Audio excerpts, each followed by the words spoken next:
absolutely fabulous atmosphere here at Randwick as we count down to the starting time of the 1993 Derby. To set the scene, a man who's witnessed some of the great galloping feats here at headquarters over the past quarter of a century, Johnny Tapp. Thank you, Max. Yes, there's something special about the Derby. It's often called a thoroughbred purist race, and I'd have to agree with that because it is set aside exclusively for 3-year-olds. Fillies have really only infiltrated the male domain in the last few years. And really classy fillies, of course, because of that 1 kilo weight pull, are capable of upsetting the colts. And just in the last 10 years, Rose of Kingston was able to win a Derby. So too was Tristark. And we had another one too, didn't we? A filly winning Research back in 1989, Ken. So the top fillies can do the job. Is Slight Chance good enough? Very good filly, John, Slight Chance. She's going to be favourite.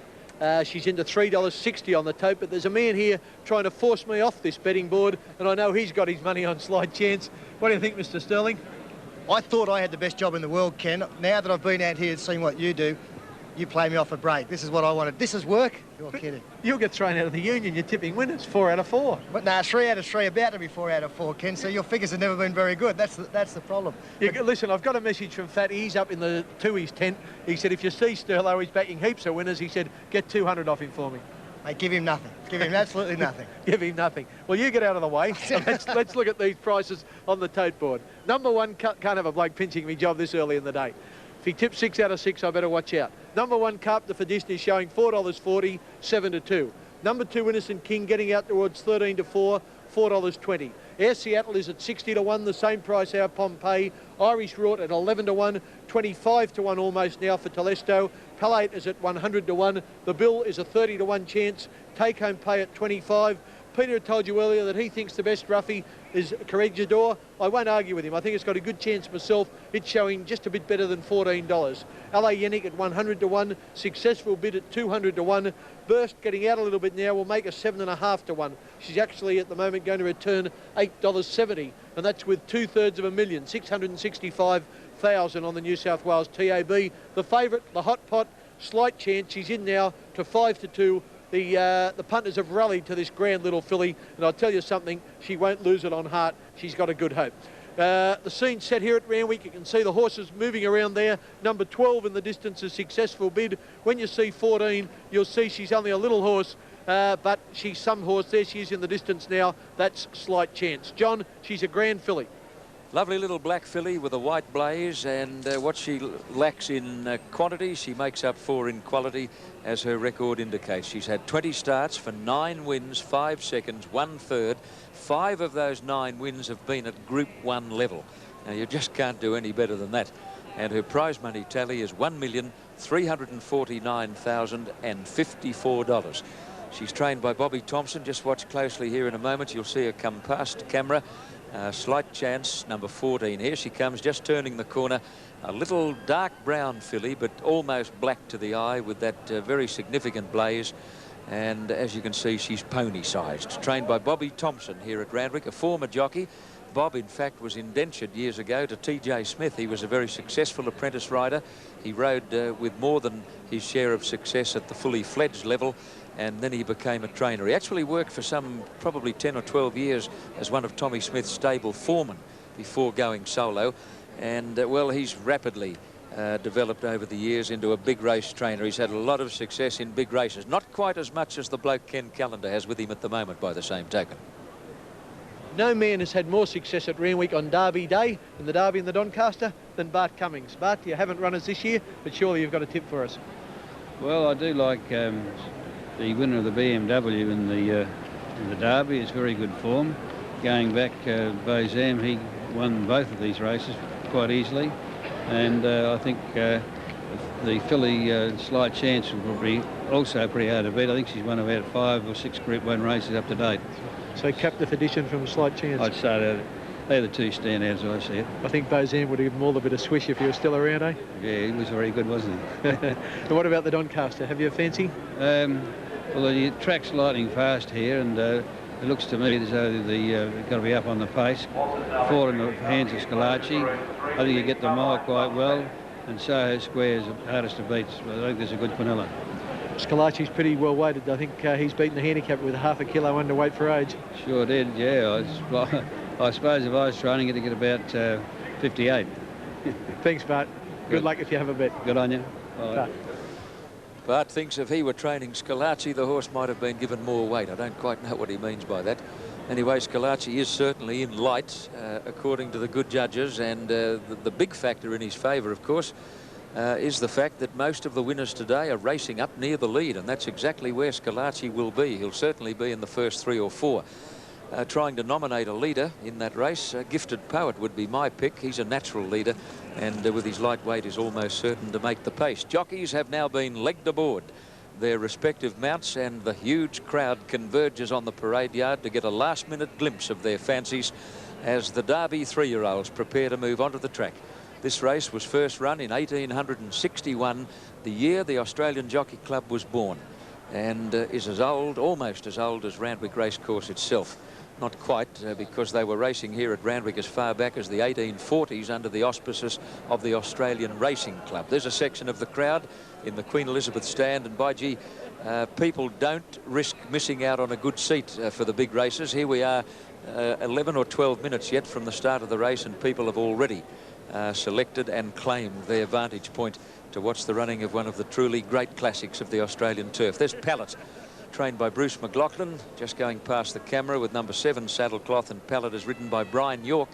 Now, Brian is another one of these New Zealand invaders. As you know, Australian racing has been infiltrated by New Zealand jockeys in the last 15 or 20 years. Brian's another one of them, but he's probably a little more low-key than the Dyes and the Cooksleys and company, because he chooses to live in Brisbane, and he's rapidly developed into one of Brisbane's top jockeys, but he's always here for our big carnivals and always acquits himself well. There's R.S. Dye on Slight Chance. Looking at some of the old footage we've had today with the flashbacks from Graham McNeese's famous video, That's Racing, one point that keeps on coming home to me is the difference in riding styles over the years. Now, if you look at some of those old races from the 1940s and 30s, you'll see that the jockey's stirrups were much, much longer than they are in this modern age. I would think at least 6 or 7 holes longer. This is the American style that we see nowadays, the jockey getting all the weight he can up over the wither, out of the saddle. Jockeys believe that the point of balance benefits as a result of it, and all of them today, almost without exception, ride, sometimes they look to be uncomfortably short, but of course they know what they're doing. Shane Dye, of course, who's coming along towards our camera right now, he and Grant Cooksley, in my opinion, ride shortest of all. Now, just have a look where Dye's feet are as he comes past the camera here on Slight Chance. His knees are almost up under his armpits as he goes onto the track on Slight Chance. Some of the taller jockeys, of course, find it necessary to leave their irons just a wee bit longer. Larry Olsen's a good case in point. Larry, I think, rides 2 or 3 holes longer than the Dyes and the Cooksleys. I don't think Larry has a ride in the Derby this year. No, he doesn't. He's in the Doncaster later, but he'll be watching this one from the jockey's room. This is our Pompeii in the dark blue, red spots, white sleeves, approaching the camera, ridden by Damien Oliver, who does most of the riding in Melbourne for the Lee Friedman stable. This little horse here is not without a chance, Irish Rort. There's another bloke who rides short, Gavin Duffy. As a matter of fact, he was once apprehended by the chairman of stewards in Melbourne, probably 10 years back. He went to Melbourne. He was one of the first to ride at this ridiculously short level, and the chief steward in Melbourne took him to task over it, and I believe they had quite a heated exchange, but that's a long time ago. There's a little horse called Take Home Pay, number 9. Corregidor in the yellow colours, with Sydney's top jockey Kevin Moses on board. Kevin is a mile in front on the jockey's premiership. There's a nice shot of our Pompeii, a very attractive bay gelding by Pompey Court. And Pompey Court, of course, was the sire of Courtza, who won the Golden Slipper back in 1989. Well, that's the scene at Randwick in brilliant autumn sunshine, with the minutes ticking away to the 1993 Tui's AJC Derby, and we'll be back for the action live after this break.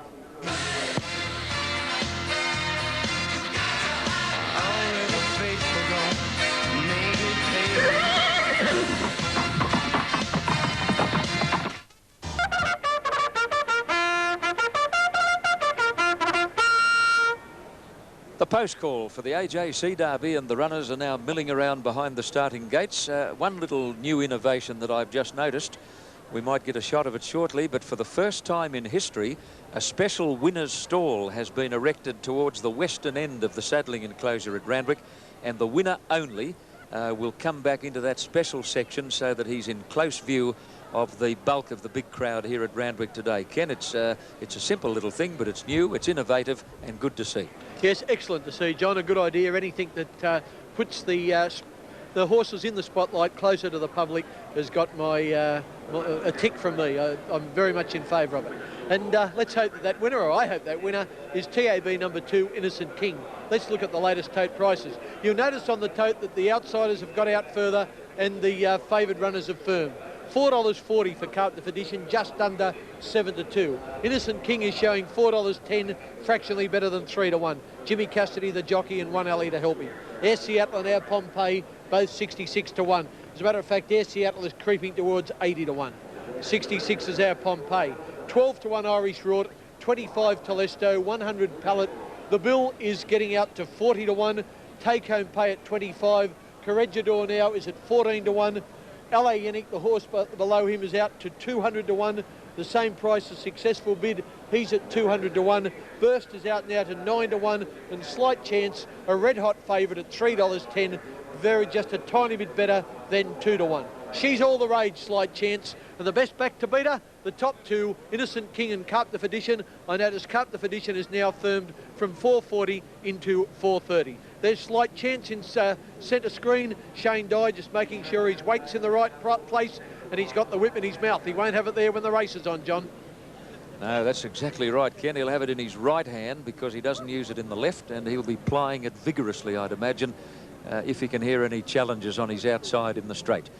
Now, Successful Bid goes up. Shane Dye has never won an AJC Derby. Interesting to note, this is one big race to have eluded him so far. LA Yannick has moved up into the stalls. Now waiting for Pallet, who's being led forward with Air Seattle. Air Seattle is trained by Clary Connors at Warwick Farm. Clary won this race 3 years back with the mighty filly Research. And she then went on to win the Oaks 4 days later. For many years now, the Oaks has been run on the Wednesday after the Derby, but the AJC have changed the program around a little bit this year, and the Oaks will take place on Saturday next. Now, Burst is moving up, last season's champion 2-year-old filly, winner of last year's Golden Slipper, Sire's Produce Stakes and Champagne Stakes, and now a stayer. And taking on the Colts in the Derby. His captive edition moving up towards gate 6. Now it's Telesto and Irish Rort, and the Warwick Farm trained Irish Rort is coming up into the number 7 barrier. That leaves only Telesto. The Bill, a good winner last week in the Tulloch Stakes, faces up squarely. Corregidor stands up nicely in barrier 3. Telesto is very small. If there's one in the race smaller than Slight Chance, it might be Telesto. He's pony-sized also. There's that wonderful view again from inside the starting gates. Now Telesto has moved up on the outside of the field to complete the line, and they're all set, ready for the Derby. They look good. Stalls open, off and running, and one of the first out, Innocent King from the inside. Our Pompeii began well. Slight Chance has fired out of her outside gate, is going straight across to the fence and is in front as they come to the judge, with Dye putting on the brakes. Irish Rort quickly moving up into second place. Innocent King is third, followed by Air Seattle. Carp de Fedition getting into a handy spot on the outside of Our Pompeii, and then Burst and Corregidor. LA Yannick, Take Home Pay. Pallet's a bit wide going out of the straight, followed by the Bill, and back at the tail is Telesto. Past the 2,000 metres mark, and Slight Chance in front as she was in the Victorian Oaks last year. Slight Chance a bit more than a length to Irish Rort. Innocent King third. Dye trying to slow them right up. I don't think he wants to be in front. Air Seattle is running fourth, followed by Our Pompeii, Carp de Fedition, and out a bit wide Successful Bid. A bit more than a length to Burst. On the fence Corregidor. Further back is Pallet, who's travelling a bit wide, followed by Take Home Pay, LA Yannick and Telesto, and back at the tail is the Bill. To the back and Slight Chance the leader by just under a length to Irish Rort, and 3/4 away Innocent King in the box seat. 3/4 to Air Seattle on the outside, a length to Our Pompeii, and then Successful Bid, Captive Edition only 5 off the lead. Further back is Pallet, followed by Corregidor. Burst, the pace is very muddling. Take Home Pay is starting to pull hard back in the field, followed by L.A. Yannick, Telesto, and the Bill on the outside is last as they go down the back to the 1200 mark. Slight Chance the leader. Irish Rort second, running third Innocent King. Air Seattle is fourth, followed by Successful Bid. Our Pompeii, Captive Edition about 5 lengths off the lead. Further back Pallet, then Corregidor, followed by Burst. A gap to Take Home Pay and L.A. Yannick, and the last two are the Bill on the outside and Telesto. As they come to the crossing at the 800, they're quickening up a bit. Slight Chance about 3/4. Irish Rort. Innocent King third, getting the run of the race from Air Seattle. Successful Bid. Captive Edition is now being ridden along a bit, followed by Our Pompeii. Further back is Pallet, a gap then to Corregidor as they come to the 700 mark. At the head of the others then is Burst, followed by L.A. Yannick, and well back Take Home Pay, the Bill and Telesto. Inside the 600 as they come around the turn, and they're attacking from all sides. Slight Chance just the leader from Irish Rort. Air Seattle 3 deep. Successful Bid is right off the track, and then Captive Edition looking for a run. Innocent King looks to be struggling as they come over the rise, followed by Pallet and Burst on the extreme outside. On top of the hill now, Slight Chance is struggling. She's headed by Air Seattle. Irish Rort, his Captive Edition coming through in the centre, and Pallet right down the outside. Air Seattle wide out, joined again by Captive Edition. Slight Chance is battling on Innocent King. Innocent King is now bursting along the fence. He's coming home far the better, Innocent King, after looking well beaten. Innocent King has come again to win the Derby over Captive Edition and Air Seattle, followed by Irish Rort, Pallet, Our Pompeii. Slight Chance has missed the place. At the head of the others, Telesto, Take Home Pay, Successful Bid, then Corregidor, followed by Burst, and the last couple were the Bill and L.A. Yannick in the Tuies. AJC Derby 1993. Innocent King has won the Derby after looking well and truly beaten when they got to the top of the rise, where he lost ground. He probably dropped off a length and a half behind the leaders coming over the rise, flat to the boards and going nowhere. But just as he did in the Rosehill Guineas a fortnight ago, he got his second wind. He's as tough as they make them, and in the last 50 metres he was coming home right over the top of them to record a brilliant win in the Derby. I'm quite sure that most people would have written him off on the turn when he lost ground noticeably, and he's got a heart as big as himself. Innocent King, $4.10 and $1.80. First 1200 in 121.8, 121.8. Now second will be Captive Edition to pay $1.70, and looks like Air Seattle third, number 3, a place tote of $14 and probably a few odd cents. Well, Ken, I'd have given you 20 to 1 on the turn.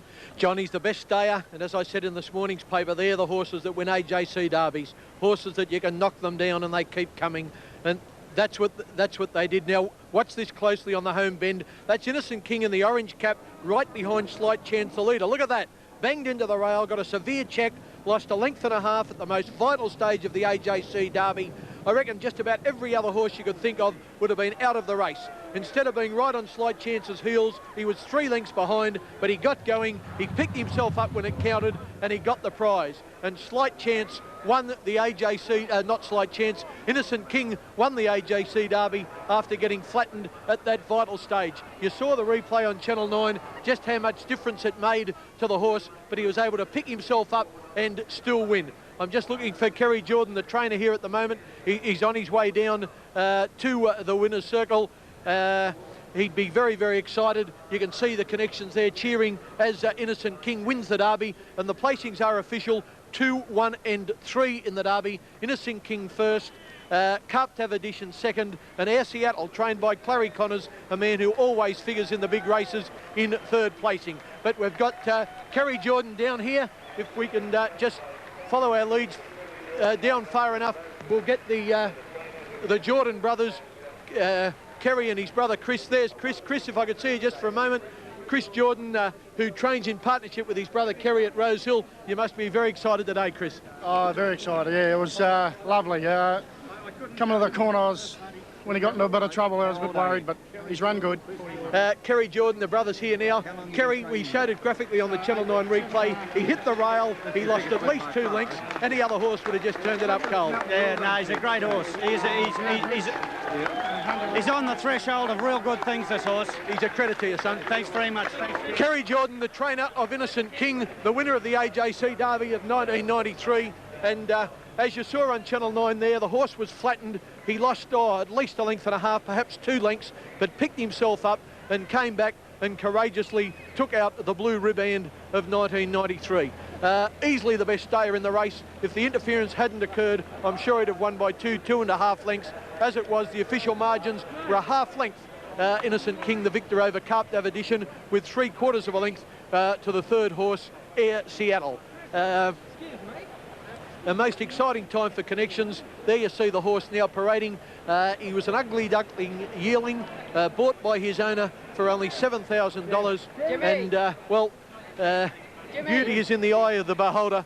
And it is there now as we see Innocent King paraded. And as you heard his trainer, Kerry Jordan, say, Kenny Sutcliffe, he'll go on to a lot bigger things. Yeah, certainly a great race, and boy, the way he came back after that bad check, so graphically captured by Wide World of Sports cameras, and won the race. And Jimmy Cassidy, congratulations. All right, the AJC Derby has been run and won, and the Doncaster is still to come. Stay right where you are. We'll bring you back to Randwick in just a moment.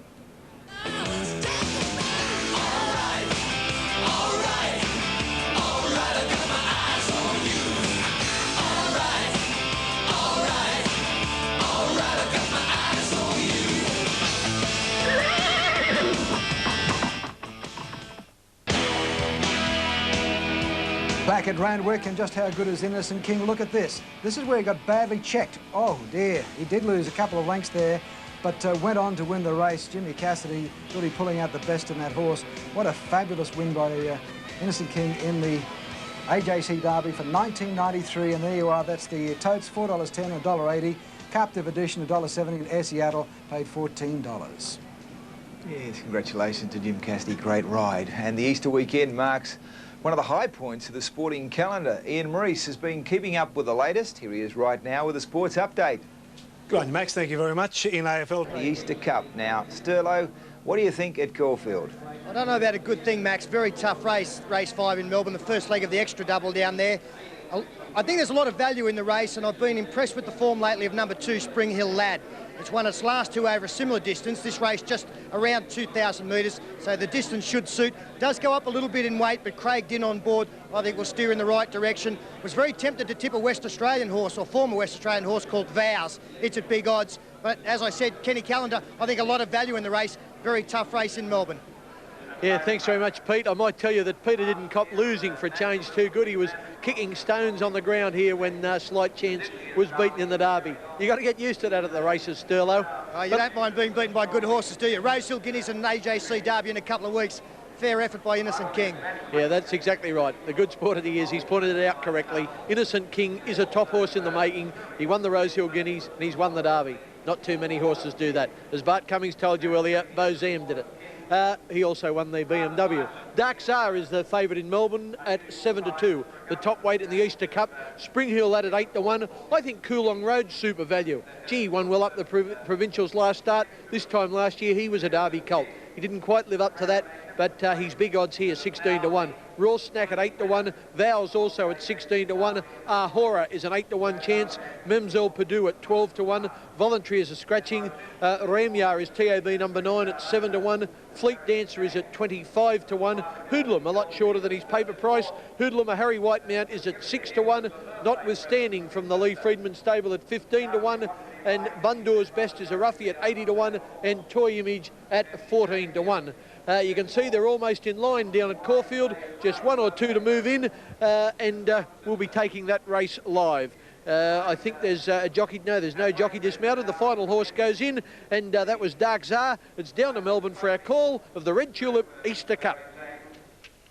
Lights on there racing. Bundle's Best away quite well with Royal Snack and also Ahura, Coolong Road. Vows goes forward. Just in behind them, Spring Hill Lad, followed by Mamselle Purdue Hoodlum. Ramia racing wide. Dark Tsar dropped out to second and third last, followed by Fleet Dancer, Toy Image, and 2 lengths away, Notwithstanding. Inside the 1650 and taking over clearly now. A length and a half in front is Hoodlum as they settle down into stride. From on the outside, Ramia, who goes up in a hurry now and almost joins the lead and now heads it off, in fact, towards the 1400 metre turn. Ramia takes over by a length and a half to Hoodlum, and travelling up on the outside to be third now, Mamselle Purdue, followed by Spring Hill Lad. Just in behind them on the outside now is Dark Tsar taking closer order. He travels up on the outside to fifth, followed a length and a half away by Royal Snack, followed by Vows. Bundle's Best is 2 lengths away, followed by Coolong Road. A length and a half away back in the field, Ahura, followed by Fleet Dancer, Toy Image is second last, and a length away, Notwithstanding. Down the railway side they race towards the 1,000 metres. Ramia clear in front by a length. Mamselle Purdue on the outside raced up into second placing. A length and a half away third is Hoodlum. A half on the outside, Spring Hill Lad. Dark Tsar now pulls to the outside, 3 wide racing down the side, trailed up by Fleet Dancer. In behind them came on the inside Royal Snack, pulled to the outside now. Down the side from well back is Ahura. Coolong Road also taking off, followed by Toy Image, Notwithstanding, and Bundle's Best is back at the tail. They're sprinting down the side towards the 600 metres. Mamselle Purdue on the outside is joining Ramia in front. On the home turn, 500 metres to travel. A length and a half away, Hoodlum not travelling well. Coolong Road now pulls to the outside with Spring Hill Lad. Toy Image is right off the track, followed by Dark Tsar. He lost his place there. Just in behind them, Vows, followed by Notwithstanding, Ahura, Royal Slack, Bundle's Best, and Fleet Dancer back of the tail. In the straight they race towards the 300 metres, and Coolong Road on the outside raced up quickly to tackle Mamselle Purdue. From well back making ground, Toy Image down the outside, then Vows, followed by Ramia. Again, Mamselle Purdue kicks. She's a neck in front of Coolong Road, coming out after her. Mamselle Purdue, Coolong Road in the last bound, I reckon, has won the Red Tulip Easter cover. Nose to Mamselle Purdue, maybe Spring Hill Lad third. Vows close up, out wide Ahura, followed by Toy Image, Royal Snack. Ramia just in behind them. Dark Tsar didn't go on, followed by Bundle's Best, Notwithstanding, Hoodlum, Spring Hill Lad, and Fleet Dancers run last. Yeah, I think we've got the winner there at big odds, 16-1 on the early tote call. Coolong Road, God bless him. TAB number 3 in the pink sleeves. Mamselle Purdue in the big white blaze and the blue colours with the white cap. She kept fighting back, but as you can see from the angle there, the old Coolong Road has grabbed her right on the line. Coolong Road first for sure, Mamselle Purdue second. We're in form today, Kenny. Yeah, tell us about it. We've got some more great racing, some wrestling and a whole ton of fun still to come on the show. Stay with us.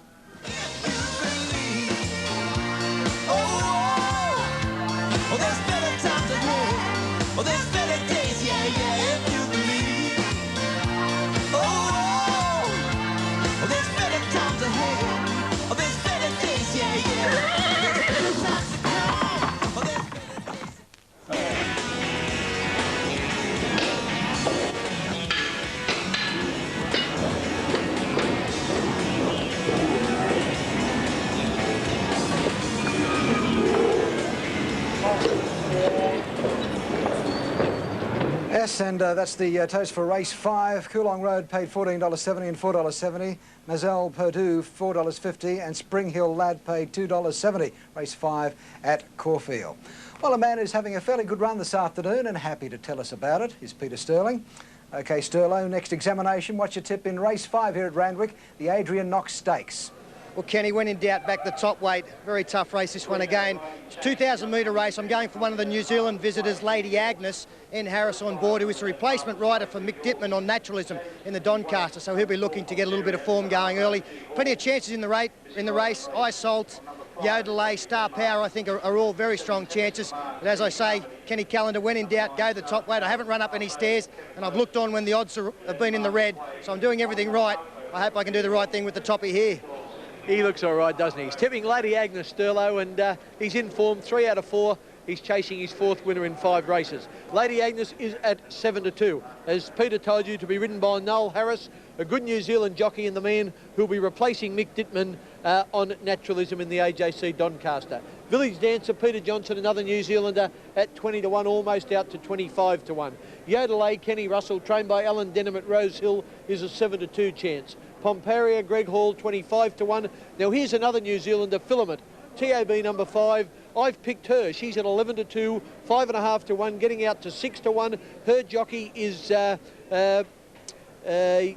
I'll get young Billy Denmark from Gosford. Now, took me a while to think of Bill. No harm done. The horse is carrying Billy. Billy rides all right. Don't worry, he rides a lot of track work here at Randwick, and I reckon he's been given this ride to compensate him for all the track work he rides. Rodney Quinn was listed, as you can see there, as a jockey. I think Rodney'd have to cut off a leg to ride at this weight. Yusult was scratched this morning. Tempest Command is at 7 to 1. Astrolabe at 14. Star Power at 5. Welling Commission. Palix Andre at 60 to 1. Martha's Way at 50. Simply Gorgeous at 50. Autumn Collection at 25. 50 World Mission. 100 Opaline Miss. And 66 to 1 Fine Clip. And I'll owe Billy Denmark a drink if Filament wins. Here's Maxie Walker. If Filament wins, it'll be pretty handy too when you're talking to Sterlo next, Kenny. Okay, in world surfing, the new frontier is the space above the wave. For those with the skill